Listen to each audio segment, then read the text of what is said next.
முடி கொட்டுதா? டல்லா இருக்கா? உங்க பாட்டி சொன்ன வைத்தியத்தை ட்ரை பண்ணுங்க. தென்னிந்திய பெண்கள் என்றாலே ஒரு தனி அழகுதான். அவர்களுடைய பளபளப்பான சருமத்தையும் நீண்டு அடர்த்தியாக இருக்கும் கூந்தலையும் பார்க்கும்போது எப்படி இவர்களுக்கு மட்டும் இப்படி அமைகிறது என்று பலருக்கும் ஒரு சின்ன பொறாமை கலந்த ஆச்சரியம் வருவதுண்டு. இதற்கு பின்னால் விலையுயர்ந்த கிரீம்களோ அல்லது பியூட்டி பார்லர் ரகசியங்களோ இல்லை. மாறாக நம்முடைய சமையலறையில் நாம் தினமும் பார்க்கும் சில எளிய பொருட்கள்தான் அந்த அழகின் ஆணிவேர்.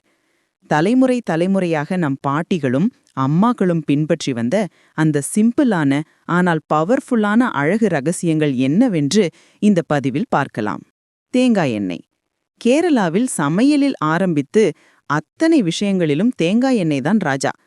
ஆனால் அதன் உண்மையான மகிமை நம் அழகை பாதுகாப்பதில்தான் இருக்கிறது. இதில் உள்ள ஆன்டி ஆக்சிடென்ட்டுகள் நம் சருமத்தை சுருக்கங்களிலிருந்து பாதுகாத்து இளமையாக வைத்திருக்க உதவுகிறது. மேலும் இதில் இருக்கும் பாக்டீரியா எதிர்ப்பு பண்புகள் முகப்பரு போன்ற பிரச்சனைகள் வராமல் தடுக்கிறது. தினமும் இரவு தூங்குவதற்கு முன் லேசாக சூடு செய்த தேங்காய் எண்ணெயை முகத்திலும் உடம்பிலும் தடவி மசாஜ் செய்து பாருங்கள். உங்கள் சருமம் பட்டு போல மென்மையாக மாறுவதை நீங்களே உணர்வீர்கள். அதே போல வாரத்திற்கு 2 முறையாவது தலையில் தேங்காய் எண்ணெய் வைத்து மசாஜ் செய்தால் முடி உதிர்வது குறைந்து அடர்த்தியாக வளர ஆரம்பிக்கும். இதிலுள்ள வைட்டமின்கள் முடியின் வேர்க்கால்களுக்கு சென்று கூந்தலை அடர்த்தியாகவும் கருமையாகவும் வளர செய்யும். அழகு என்பது விலையுயர்ந்த பொருட்களில் இல்லை, அது இயற்கையில் இருக்கிறது என்பதற்கு நம் முன்னோர்களின் இந்த எளிய பழக்க வழக்கங்களை சிறந்த உதாரணம். இனிமேல் உங்கள் அழகை பாதுகாக்க ஆயிரக்கணக்கில் செலவு செய்ய வேண்டாம்.